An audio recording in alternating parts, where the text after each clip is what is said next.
تو میں یہ کر رہا تھا کہ ہم جزیات کو دیکھتے ہیں کہ بھائی یہ بھی کرتا ہے مسلمان، صفائی نصف ایمان ہے، چلو جمعے میں نہا کے جاؤ، کیونکہ صفائی کیا ہے؟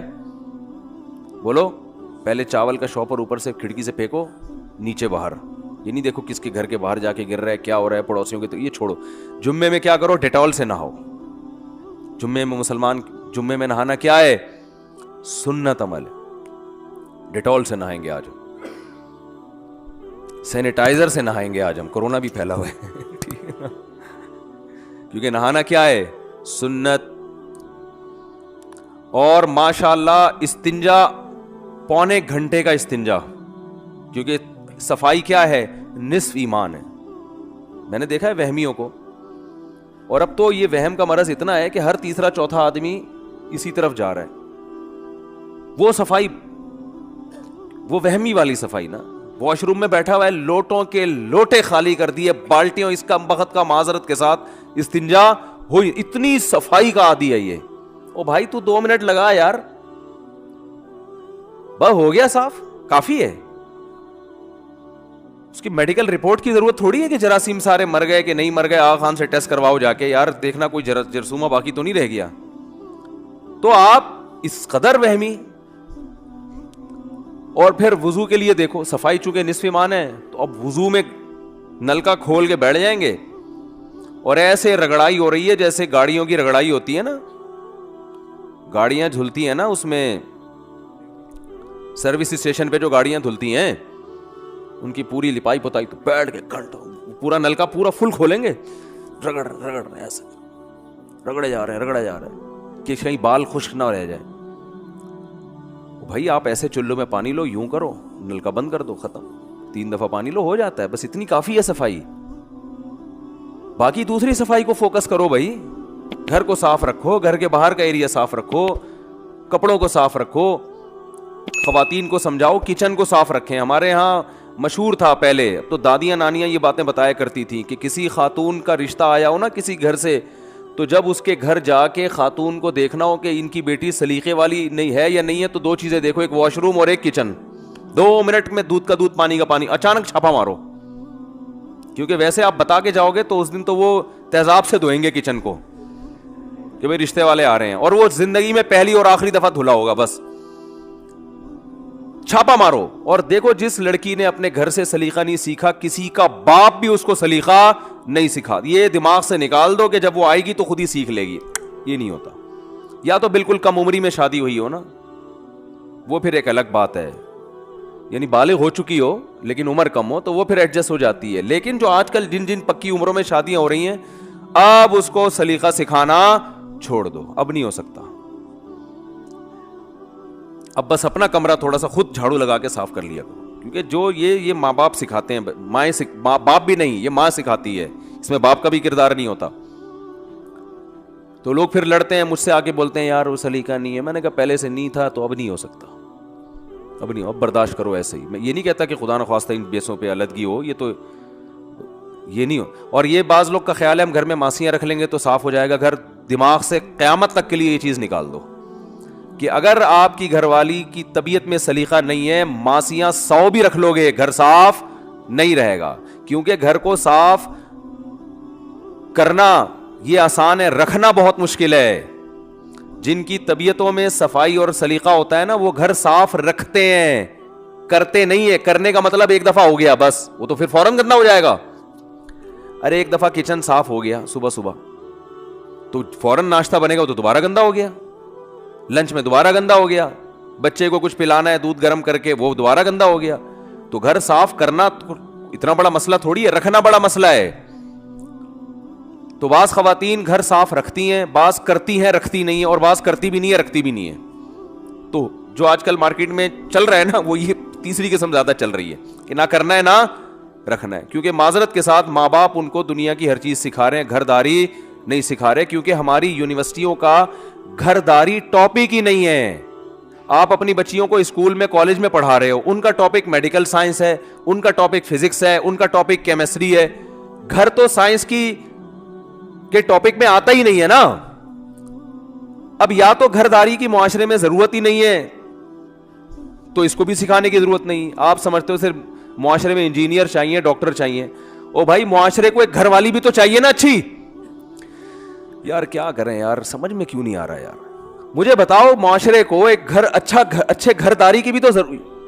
آپ یہ کہہ سکتے ہو نہیں اب معاشرہ ماڈرن ہو گیا ہے, اصل میں سارا کچھ سب چیزوں کا حل سائنس میں ہے, تو پھر یہ گھر گرا دو, ہوٹلوں پہ آ جاؤ.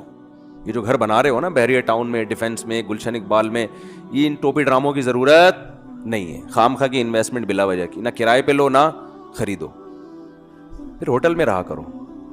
سمجھ رہے ہو, کرائے پہ لے لو, اتنا خرچہ نہیں ہوتا اس میں, سستے ہوٹل بھی مل جاتے ہیں, تو اس میں اتنا خرچہ نہیں ہے. جاؤ خام خواہ کی 1-1, 1.5, 2-2, 3-3 کروڑ کی انویسٹمنٹ. تو لیکن اگر بچے بھی پیدا ہوں گے, گھر والی بھی چاہیے, بیگم بھی ہو, تو پھر اس کو تمیز بھی ہونی چاہیے. گھر کو کیسے چلایا جاتا ہے, میاں کو کیسے پوچھا جاتا ہے, آفس میاں جب جاتا ہے تو اسے کس طرح سے ٹاٹا کرنا ہے, جب وہ گھر پہ آئے گا تو کیسے اس کو ریسیو کرنا ہے, ٹھیک ہے نا. کن چیزوں سے اس کو تکلیف ہوتی ہے, تو گھر میں ہنگامہ ہوتا ہے, تو ان چیزوں میں زبان کو کیا کرنا ہے, خاموش رہنا ہے. بھائی منع کے ابا یہ پسند نہیں کرتے بالکل, ٹھیک ہے نا, یہ ان سے ان کا میٹر کیا ہو جاتا ہے, شارٹ ہو جاتا ہے. تو پھر وہ تمیز, اور اس کو بھی چاہیے کہ بھائی جب گھر تمیز سے چلانا ہے تو دونوں نے مل کے چلانا ہے نا. تو اسکولوں میں تو نہیں سکھایا جا رہا, یونیورسٹیوں میں تو نہیں سکھایا جا رہا, بلکہ باغی بنایا جا رہا ہے, الٹا سکھایا جا رہا ہے, اگینسٹ کیا جا رہا ہے. عورت کو شوہر سے آزاد, یہ شوہر وار کچھ نہیں ہے. وہ میں بتاؤں, کرنل ہیں ریٹائر, میری دوستی ہوئی ان سے, تو انہوں نے کہا کہ میری بچی ایک بہت ہی ماڈرن اسکول میں پڑھ رہی ہے, تو میں نے اس سے پانی مانگا, تو بچی نے کہا آپ خود جو کام آپ خود کر سکتے, انگلش میں کہا جو کام آپ خود کر سکتے ہیں وہ دوسروں سے نہیں لینا چاہیے. کہہ رہے, میں نے کہا یار ہماری ماں جب ہمیں بلاتی تھی, ہمارے تو بھائیوں میں لڑائی ہوتی تھی کہ پہلے کون پانی پلائے گا, اور دعائیں لیں گے ماں کی. یہ کیا سیکھ رہی ہے؟ تو میں نے کہا بالکل صحیح سیکھ رہی ہے, یہ اپنے حساب سے جو اس کو سکھایا یہی جا رہا ہے. کیونکہ یہ سارا جو ہمارا نصاب تعلیم وہ تو گوروں سے لیا ہے, چلو ٹھیک ہے لے لیا, ان کے پاس ہے, ہمارے پاس ہے نہیں کوئی, لیکن کلچر بھی کہاں سے لیا جا رہا ہے, گوروں سے. ان کا تو گھر ہوتا ہی نہیں ہے بھائی. میں تھائی لینڈ گیا, اتنے بڑے بڑے بنگلے, میں نے کہا مجھے ان کے اندر لے کے جاؤ, گھروں کے اندر, میں دیکھنا چاہتا ہوں یہ لوگ کیسے رہتے ہیں, ان کا فیملی سسٹم کیا ہے, اندر سے کیسے ہیں یہ لوگ. تو وہ لے کے ہی نہیں گئے, انہوں نے کہا رہتے ہی نہیں ہے. گھر 1000 گز کا ہے, اس میں ایک بوائے فرینڈ ایک گرل فرینڈ, اور اگر چلو میاں بیوی بھی ہوں گے تو ایک آدھ بچہ ہوگا, تو اس کے لیے اتنا گھرداری اور یہ ٹوپی ڈراموں کی ضرورت بولو نا نہیں ہے. وہ کہتے کیا ٹینشن ہے, صحیح ہے نہیں ہے تو بھی ٹھیک ہے. پیسہ تھا تو انہوں نے 1000 گز کا بنگلہ بنا لیا, لیکن اندر سے خالی ہے. اور ہمارے یہاں دیکھو گلستان جوہر میں جاؤ آپ, اتنا سا فلیٹ ہوگا, اندر سے کیا ہوگا, آباد ہوگا. میں ان سے کہتا ہوں بھائی اب باہر نکل جاؤ نا آبادی کے, یار تم ایک کمرے میں اتنے بچوں کو کیوں گھسیڑا ہوا ہے تم نے. یہ اللہ کا مسئلہ تھوڑی ہے کہ اللہ نے اتنے بچے دے دیے, اللہ نے زمین بھی تو اتنی بڑی دی ہے. اللہ نے جب آپ کو اتنے سارے بچے دے دیے تو اللہ کی زمین تھوڑی کم تھوڑی ہے, اللہ نے ایسی آبادیاں بھی تو دی ہیں. جاؤ اچھی آبادی ہیں لیکن کھلی آبادی میں نکلو, باہر پھیلو, شہر کے باہر آبادی بڑھاؤ. لوگ کہتے ہیں جگہ ویسا ہی نہیں ہے, اور مفتی صاحب کہتے ہیں بچے زیادہ ہوں. تو جگہ کیوں نہیں ہے, یہ تو آپ نے فرض کر لیا کہ جوڑیا بازار کے ایک چھوٹے سے اپارٹمنٹ میں ہی اپنے 20 افراد کو رکھنا ہے آپ نے, یہ تو آپ کا ہیڈک ہے. اللہ کی زمین تو جاؤ کراچی سے حیدرآباد, زمین ہی زمین, لیکن خود ہی نکلنے کے لیے تیار نہیں ہے. خیر, تو میں یہ عرض کر رہا تھا کہ صفائی نصف ایمان اور یہ ساری چیزیں, تو ہم کہتے ہیں یار یہ تو غیر مسلموں میں بھی ہے. تو اگر ان علامات کی بیس پہ جنت ملے گی تو پھر گوروں کو ملنی چاہیے, ہمیں نہیں ملنی چاہیے. تو اصل بات یہ ہے کہ ہم علامتوں کو دیکھ رہے ہیں, ہم جزیات کو دیکھ رہے ہیں. جیسے جس بچے کو پڑھنے کے لیے بھیجا تھا وہ یہ دیکھ رہا ہے کہ میرے ابا کو یہ پسند ہے کہ میں مریضوں کا علاج کروں, وہ تو میں ویسے ہی ڈاکٹروں کے مشورے سے کر لیتا ہوں. میڈیکل سائنس کی کتابیں پڑھوں, وہ تو میں گھر میں بیٹھ کے پڑھ رہا ہوں. او بھائی ابا چاہتے ہیں ڈاکٹر بننے کے بعد یہ علامتیں, کیونکہ جب ڈاکٹر بنو گے نا تو ان علامات کو پیدا کرنے کی ضرورت نہیں ہوگی, یہ خود بخود ظاہر ہونا شروع ہو جائیں گی. دیکھو کسی کو بخار ہے, گلا خراب ہوتا ہے تو بخار ہو جاتا ہے, تو بخار ایک علامت ہے, یہ پیدا نہیں کیا اس نے. جب گلا خراب ہوا تھا خود بخود اس پر بخار شروع. ڈاکٹر کہتے ہیں نا کرونا میں سونگنے کی حس ختم ہو جاتی ہے, سب کے ساتھ نہیں ہوتی, یاد رکھیں کہ بعض لوگوں کی نہیں ہوتی پھر بھی کرونا ہوتا ہے, لیکن بہت مضبوط ایک علامت ہے. تو سونگنے کی حس ختم خود سے نہیں ہوئی ہے, یا آپ نے خود نہیں کی ہے, پہلے بیمار ہوئے اور اس کی علامات ظاہر ہونا شروع ہو گئیں. تو علامات کو فوکس کرو گے تو سونگنے کی حس تو ویسے بھی ختم کسی کی کرائی جا سکتی ہے. ابے ناک میں بھائی روئی ٹھوس دو اس کے, اب وہ سونگ رہا ہے نہیں آ رہا, آپ نے کہا کرونے کے کس میں ڈالو اس کو, سونگنے کی حس ختم ہو گئی. تو ہمارے ساتھ یہی مسئلہ ہے. ہم نے کہا سخاوت پہ جنت ملے گی, تو جو جس کو ہم نے دیکھا سخی ہے. ہم نے کہا سچ بولنے پہ جنت ملے گی, تو ہم نے کہا جس کو دیکھا وہ سچا ہے وہ جنت میں, تو وہ انگریز نکلا.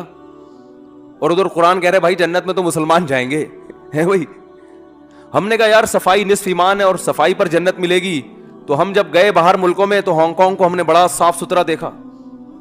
جب کراچی آئے تو آتے ہی چھینکیں شروع, ایئرپورٹ پہ مجھے چھینکیں شروع ہو جاتی ہیں الحمدللہ. ایسے ایسے میرے تجربے ہیں. کراچی سے ہمیں بہت محبت ہے, میں جو کراچی کی برائیاں کر رہا ہوں اس لیے نہیں کہ محبت نہیں ہے,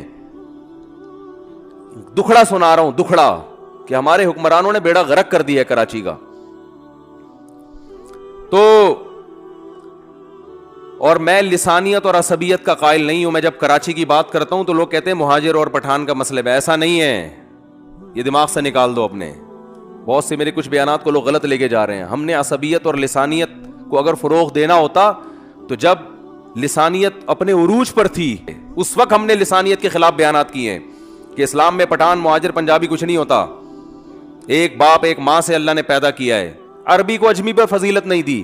جس پیغمبر پر ہم ایمان لے کر آئے وہ عربی ہیں, انہوں نے خود اعلان کیا کسی عربی کو کسی اجمی پر کوئی فضیلت نہیں ہے. تو جس پیغمبر پر ایمان لے آئے ہیں وہ اپنی قوم کی نفی کر رہے ہیں, تو ہم کیا پٹھان مہاجر پنجابی اس میں پڑھیں ہم. تو میں جب کراچی کی بات کرتا ہوں اس کو پٹھان مہاجر مسئلہ نہ, یا پنجابی مہاجر اور سرائی کی مہاجر مسئلہ نہ بنایا کریں, کیونکہ فتنہ پرست لوگ نا وہ غلط رخ پہ لے کے جاتے ہیں چیزوں کو. لیکن انسان جہاں رہتا ہے, پلتا ہے, جوان ہوتا ہے, اس جگہ سے اس کو محبت ہوتی ہے. یہ تو نیچرل ہے نا. تو ہم کراچی میں ہی رہے, ساری زندگی گزر گئی, یہیں کے نہاریاں پھوڑی ہیں, یہیں کے انڈے والا برگر بھی کھایا, زنگر بھی کھایا, اور یہیں پہ ہم نے وہاں چانپیں بھی کھائی ہیں الحمدللہ, شنواری اور پتہ نہیں کیا کیا, کتنے بڑے بڑے مدر ہوٹلوں کا نام یاد نہیں رہتا, کام یاد رہتا ہے بس الحمدللہ. وہ لوگ مجھ سے پوچھتے ہیں اس کا کیا نام تھا, میں کو پتہ نہیں کیا نام تھا یار. کھانے کا پوچھو اچھا تھا کہ نہیں.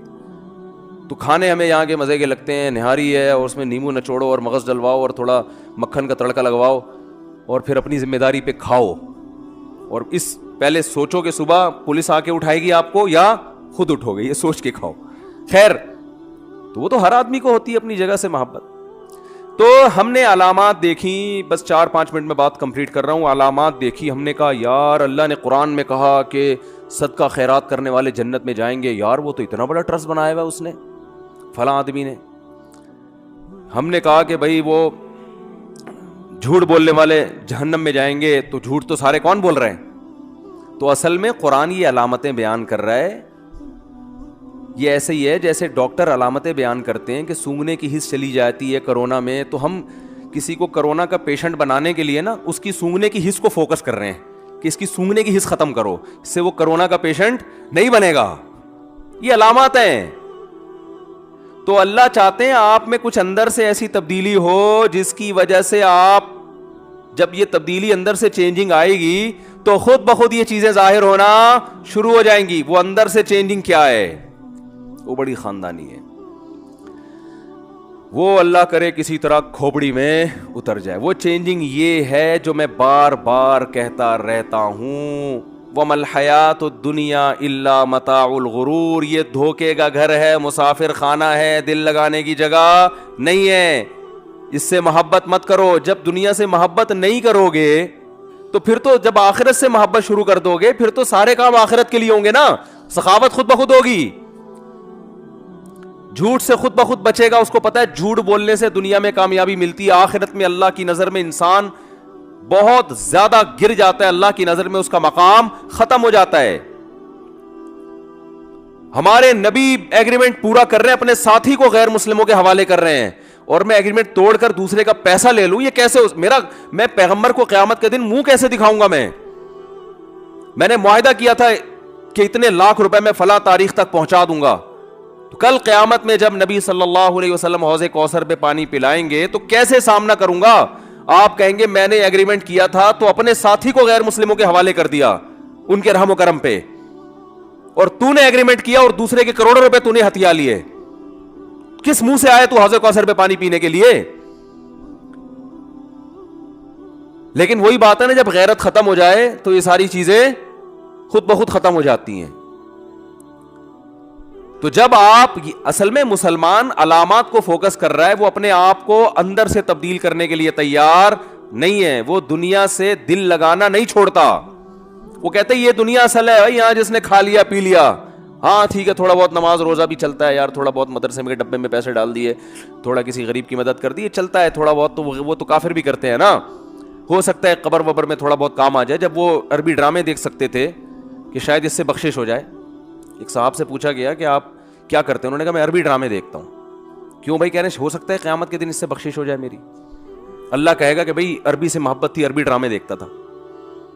تو ہمارا حساب کتاب یہی ہے کہ یار تھوڑا سا یوں کر لیتے ہیں تو ڈرامہ انگلش میں بھی آتا ہے, اردو میں بھی آتا ہے, تو عربی سے محبت ہے تو ڈرامے کون سا چینل کون سا لگایا ہوا ہے؟ بولو عربی. تو شاید اللہ بخش دے کہ بھائی تو عربی ڈرامے دیکھا کرتا تھا.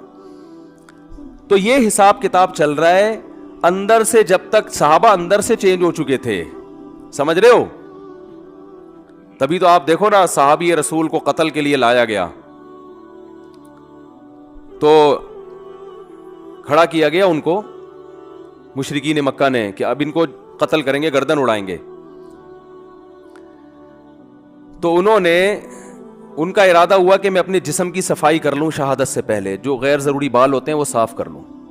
تو انہوں نے اس طرح منگوایا بلیڈ, کیا کہ مجھے تھوڑی سی مہلت دو قتل کرنے سے پہلے, کیونکہ اسلام صفائی پسند ہے نا. تو انہوں نے کہا میں اللہ کے پاس بھی صاف ستھرا ہو کے جانا چاہتا ہوں. ان کا نیت یہ تھی. تو اپنے جو بال غیر ضروری ہوتے ہیں وہ انہوں نے صاف کیے. اسی دوران مشرکین میں سے کسی کا بچہ آ گیا ان کے پاس, بچہ ایسے کھیلتا ہوا آ گیا, انہوں نے پکڑ لیا اس کو. اب وہ چاہتے اس کو مار سکتے تھے لیکن انہوں نے نہیں مارا, چھوڑ دیا اس بچے کو.